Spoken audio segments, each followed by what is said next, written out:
if you could change anything about drag racing today, what would it be? Is there something you'd go and change if you were the guy who was in charge of everything? Yes. I would have stopped them a long time ago of building this much power. Right. Going that fast, cutting it back from a quarter of a mile.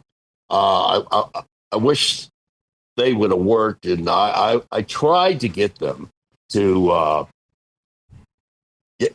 look at the rules closer. Sure. Smaller superchargers, one magneto instead of two magnetos, things like that, to try to slow them up a little bit, because, man, I don't know where this deal's going to end up. Right.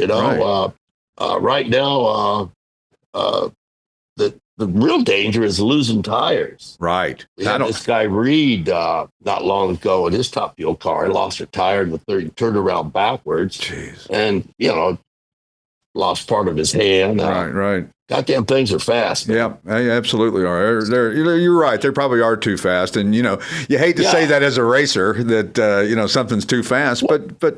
Well, there's really no big rules on them. I mean, they're all the same. Right. Hell, they have fuel pumps on them that pump like about 120 gallons a minute, the fuel pumps. It's just a powerful bomb. It's this liquid that goes in there, and then it has around 60 pounds of boost. Wow. In there with this nitromethane, and that nitro goes off under compression. It's a liquid chemical. It's not like gasoline. Right. It goes off an explosion. I'll tell you what, that stuff's powerful. It's scaring me just talking about it.